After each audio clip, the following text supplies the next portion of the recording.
All right, hello. How's it going? Welcome back.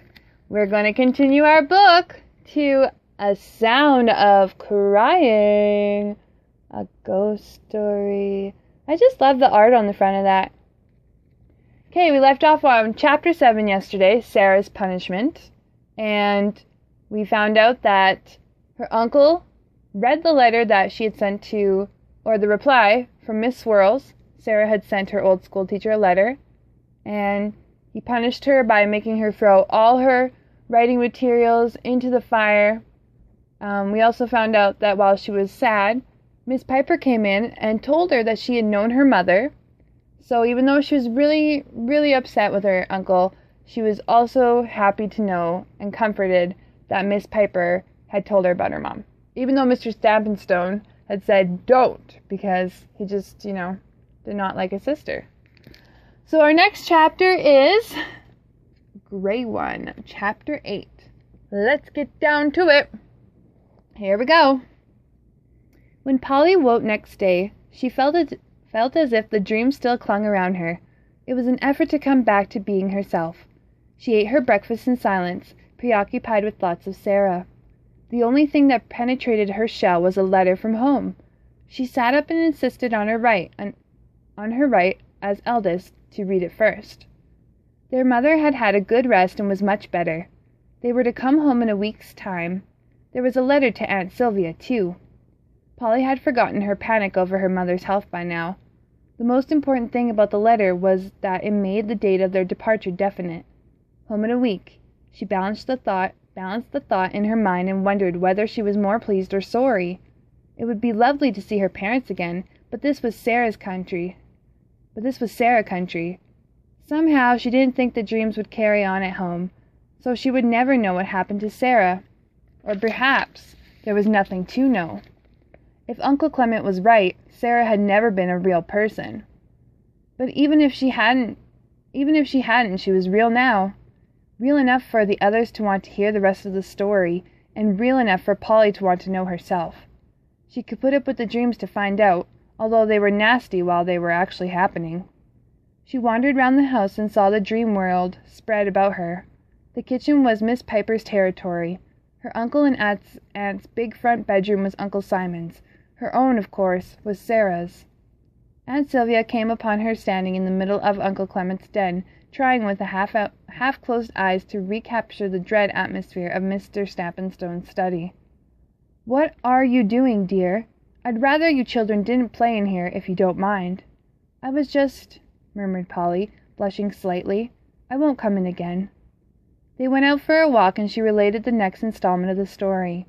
When she went to tuck Hugh into bed that evening, she asked in surprise, "Where's number 3?" Hugh pointed, thumb in mouth. The bear was sitting on the sill outside the closed window. "What on earth is he doing there? Poor number 3. He might fall off." "He's Uncle Simon," said Hugh sternly. "He's got to spend the night out there as punishment for being so nasty." "Oh," said Polly, and went down to dinner. They were halfway through the second course when she thought she heard crying. "Is that Hugh?" she wondered aloud. "Is what, Hugh?" "Someone's crying." "Perhaps you'd better go see what's wrong," sighed her aunt. After Polly had gone, she listened herself and remarked, "I can't hear anything." "Nor can I," said Uncle Clement. "Oh dear, I hope Polly's not starting up that nonsense again." "Which nonsense?" She's determined to find ghosts in this house. She's already heard mysterious crying once, if you remember." "Oh, yes," said Aunt Sylvia vaguely. "The trouble is she doesn't know where imagination stops and reality begins." The mournful crying ceased just as Polly reached the landing. She stopped dead, reminded at once of the last occasion when this had happened. She felt suddenly brisk and determined. This time she would pin the thing down and none of the facts would escape her.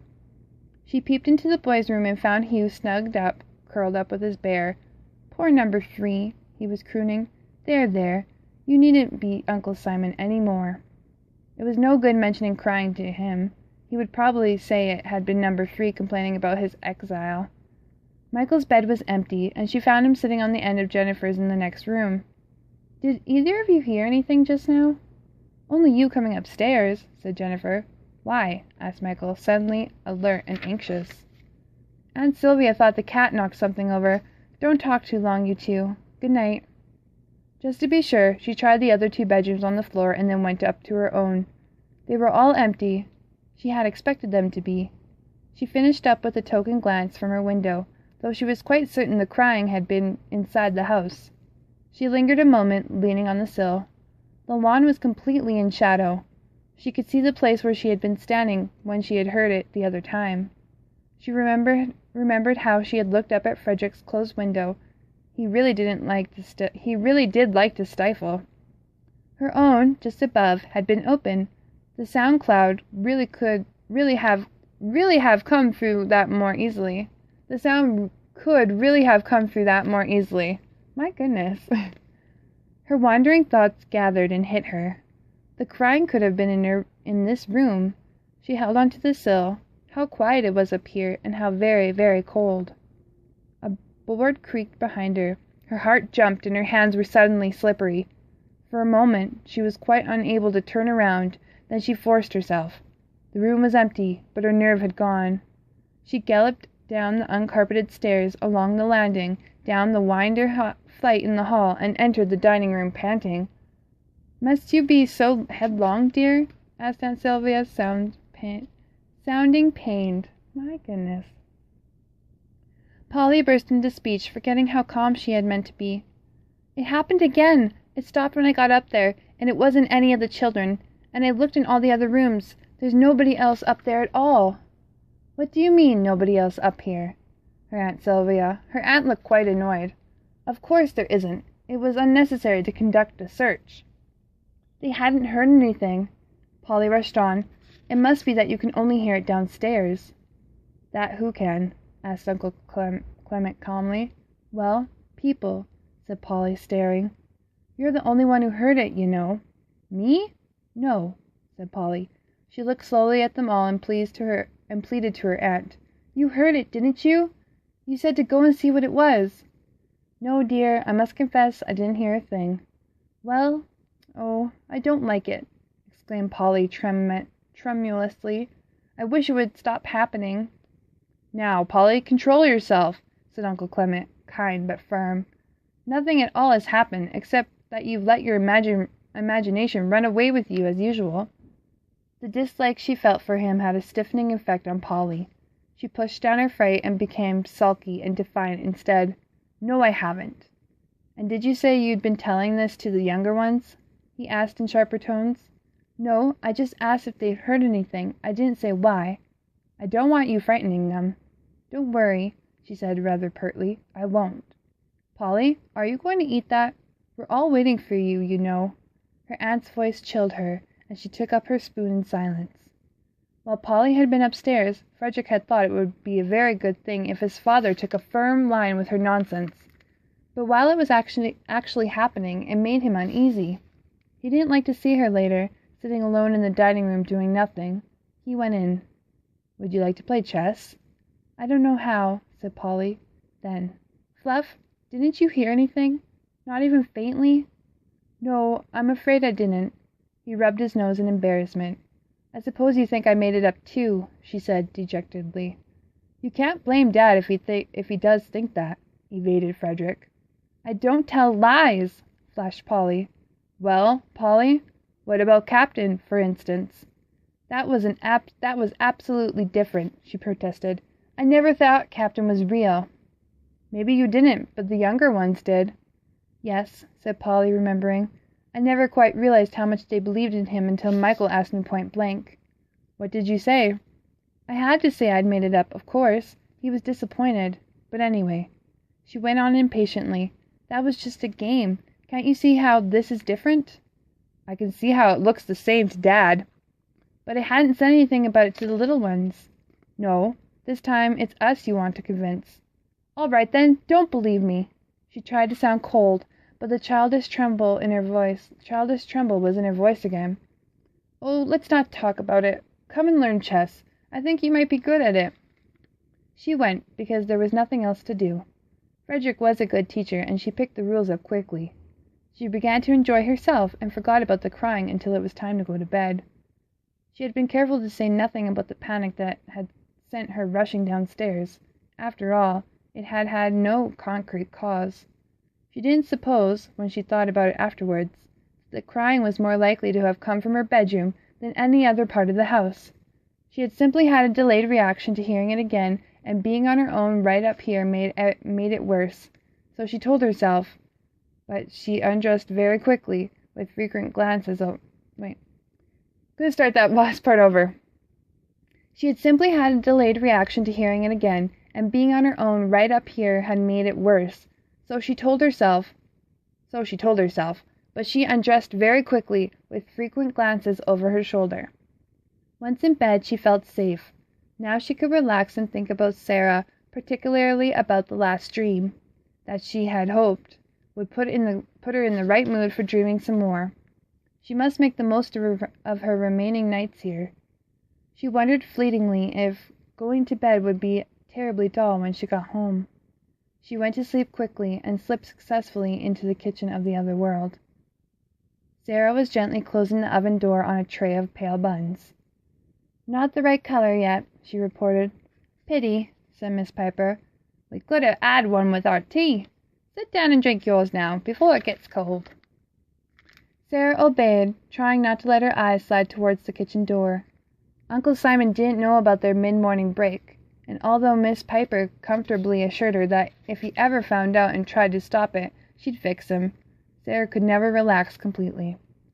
"I'm glad he said I was to learn to cook. I like it," she said. "Well, I dare say there'll be times in your life when you'll be glad to know 'ow. I don't know what 'e's thinking of, though. You don't need cooking to be an 'ousemaid, and I don't suppose anyone take on a little thing like you as a general." "Is plum cake difficult?" asked Sarah dreamily, not really paying attention. "You'd learn it easy enough. You've picked up the rest right quick. But he won't have anything so rich made here, so that's why he likes to live plain." "Perhaps he's really poor." "No, just his meanness." She took a drink of tea. Now if he'd let you, you could come to tea at our cottage, and I'd have a piece of plum cake. I'd make one special." "He wouldn't, though." "Dare say not. Not worth asking. He been banging that heathen gone at you lately?" Oh, sometimes her Cockney gets a little messed up with me. Okay, back to it. "Dare say not. Not worth asking. He been banging that heathen gong at you lately?" "No, he seems to be forgetting about it. I haven't been out very much, though. It's too cold." "Might as well be the dog," muttered Miss Piper, still indignant. A bell rang in the kitchen. "He would, soon as I get off me feet," she grumbled, and went out to the study. Sarah had another look at her buns, decided they were done, and took them out of the oven. Then she rinsed their teacups, dried them, and put them away. Miss Piper was still gone, and she thought she had heard voices coming from the study. She wondered what they were talking about. When Miss Piper returned, she was red-faced and breathing hard. She sat down heavily at the table and looked at nothing. "Well," she said, "that's that." "What?" asked Sarah. "A week's notice, that's what, after all these years." Sarah gazed, blank with astonishment. Miss Piper continued. "Not that I care for myself. Jack's been wanting me to give up for a long while. Find something else. Oh, I told him straight, told him straight, not Jack. I said to him, I'd never have stayed on if you hadn't been for your poor mother's sake. She was a good lady. She did a lot of good in the village. I don't care, I said, but it's not fair to Sarah. It's odd enough for a grown woman to do the work of this house." "What do you mean?" whispered Sarah. Miss Piper recalled her eyes from the distance and fixed them on Sarah's face. It's not right," she grunted. "You poor love. Am I to work here, instead of you? Instead of going away?" "That's how it seems. The mean old devil's seen a way to save my wages. He said he couldn't afford my keep." You'll be worth more than your keep," said Miss Piper bluntly. "No wonder he's wanted to teach you cooking." "Oh, dear." All Sarah's disillusion was in her voice. "Did we drink all that tea?" Miss Piper was on her feet and bustling around again. "No, there's a good bit left in the pot. Where's your cup? I washed them. I'll wash 'em again after. There, now drink that up. Nothing like a cup of tea when you're low. Sarah drank, breaking off with a start when the bell rang. Drat that wretched thing! I've got a good mind to smash it before I go. Miss Piper went out, returning in a moment to say, It's you he wants now. Ah, Sarah, said her uncle. Come in and shut the door. He was standing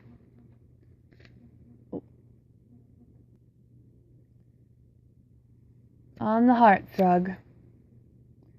Has Miss Piper explained to you what your new duties will be? Yes, sir, she replied expressionlessly. Perhaps I should say your new responsibilities. I hope you realize I am placing a great deal of faith in you, a girl of your age. Sarah opened her mouth to say she wished he wouldn't, but realized in time that she would only be accused of ingratitude. Well, Sarah, don't stand there looking like a goldfish. An irritable look replaced his smile. I hope I'm not going to be disappointed in you. So do I, sir. Are you being impertinent, girl? No, sir, said Sarah hurriedly. I'll do my best, sir. Very well, you may go. Don't you let him wear you down, dear, said Miss Piper on her last morning, a week later. If the work starts piling up, you tell him you need help. He'll have to come get me back one or two days a week. I shall have the afternoons too. I think I should be able to manage. She wasn't afraid of the work. It was being here alone with him that she dreaded, forever and ever with no escape. Remember, I'm only in the village, not so very far away. No, but I'm forbidden in the country. I shall be coming back to see you, mind. You can't stop me from doing that. We'll have a cup of tea in the kitchen, just like now. Sarah quickly picked up her cup and took a sip to hide her trembling of the lips. And you be sure and see you have your break each morning. Don't go doing without just 'cause I'm not here to make the tea. Don't go doing without just 'cause I'm not here to make the tea. I won't, promised Sarah. She got up at 5 o'clock next day. She didn't know how long it would take her to do everything on her own, and she was terrified of not having breakfast ready on time. The kitchen was cheerless and black, and for a moment she longed for the sound of Miss Piper's key in the back door. Then she lit the lamp and attacked the cold stove, and was soon too busy to think. Later on, when the fires were beginning to burn brightly, and a rosy pale dawn showed a thick coating of frost on everything outside, she felt almost happy. She was getting on well, time was on her side, and she hummed a little song as she moved around the kitchen. Then she heard a tiny sound from outside the back door. She stood and listened. There it was again, a thin, high-pitched mew. She opened the door and found a kitten scurrying off on wobbly legs. She called to it softly, and it crouched a few yards away, a shivering scrap of gray fur with bright, frightened eyes. "Puss," she murmured, and held out one hand. "Puss, puss, puss." It mewed again, a desperate bleat of hunger. Frost crunched beneath her feet as she went towards it. Then she picked it up. She could feel its ribs and a heart thudding, fit to shake them apart. There was a scrapping sound, and Thugden's head came out of its kennel, his breath steaming in the cold air. The kitten hissed and went rigid. Trying to twist out of her arms, it scratched her hand. Its tail stuck up under her nose, looking like a bottle brush. "Hello, Thugden, it's all right," said Sarah, and took the kitten into the kitchen. It backed into a corner when she put it down, but came up to the saucer of milk she placed a foot or two away, dipped a nose in, sneezed, and then began to lap furiously. She was relieved that it knew how. By the time she found a bit of Thugden's meat, the saucer was empty. She refilled it with meat and bread, cut up small. The kitten knew how to eat also. Its tail had returned to normal size and lay out along the floor, its haunches stuck up sharply through its fur. When the saucer was empty again, it circled the kitchen twice and jumped lightly onto the only chair with a cushion. "You've been in the house before," decided Sarah. It aimed a few vague licks at itself with a pale, rasping tongue, then curled round and closed its eyes. Sarah washed the saucer, wiped the crumbs off the floor, and wondered what to do. It might once have had a home, but it must have been some time ago. It was nothing but fur and bones now, weighing less than a feather. She wondered if her uncle would let her inquire in the village whether anyone had lost a kitten, but then suppose nobody had. It seemed to be asleep. Its sides moved regularly and rapidly in and out, but presently a little crackling sound began to come with each outward breath, once, twice, a dozen times, and finally it began a continuous purr. It was rather uneven, as though the kitten hadn't had much practice before.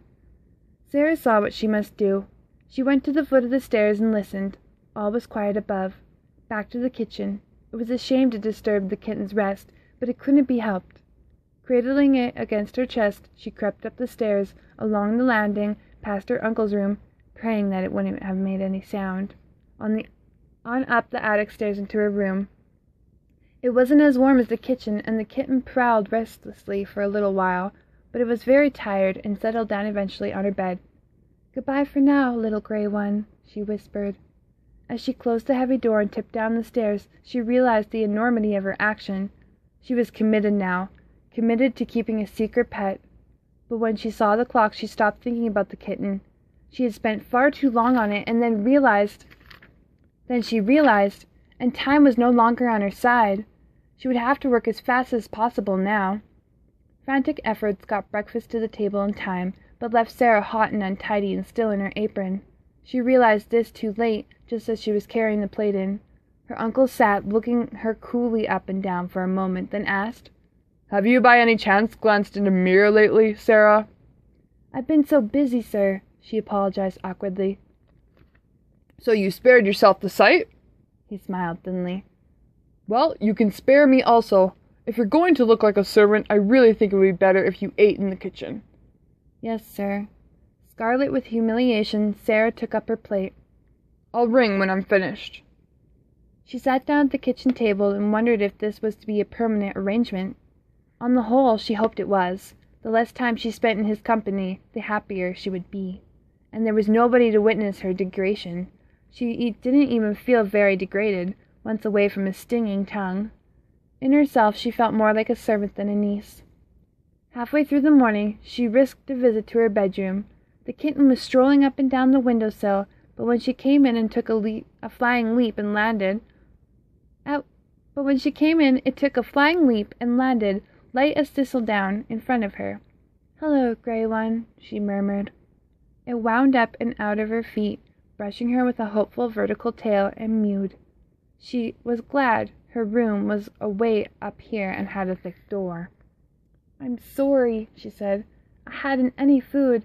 I didn't think you'd be so hungry again so soon." She noticed a dark stain on the boards in one corner. "Oh, gray one, I suppose you couldn't help it." She was lucky it had been no more. It presented a problem, though. A box of earth. Wasn't that what people used?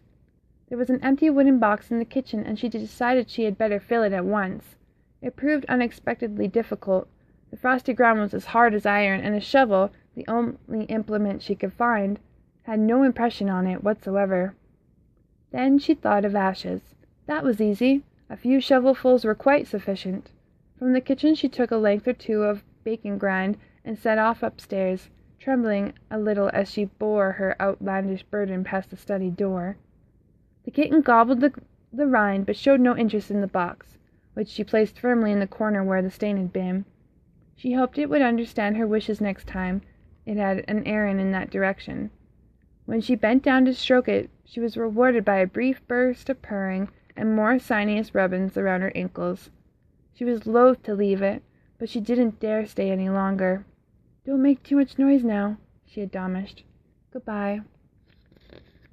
Okay, that was Chapter 8, Gray One. So we figure out the title of Gray One is actually the little kitten that she found. Polly's dreaming about Sarah. Polly has to go home soon. She's hoping she can figure out what actually went on with Sarah.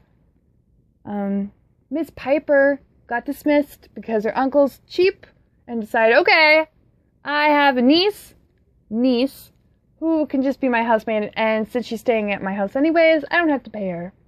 So I'm going to get Miss Piper to teach her everything, and then I'm going to let Miss Piper go, and that's going to be that. I'm happy that Sarah has a little friend. I really hope that Uncle doesn't find out, because only bad things can happen if he's so mean already. And, yeah, So join me tomorrow. This one's ran a little long, I'm sorry. But join me tomorrow for Chapter 9. It's called Filling the Lake. Alrighty. This has been an audiobook of a forgotten book read by gnomes. A sound of crying. And I will see y'all tomorrow. Have a great day.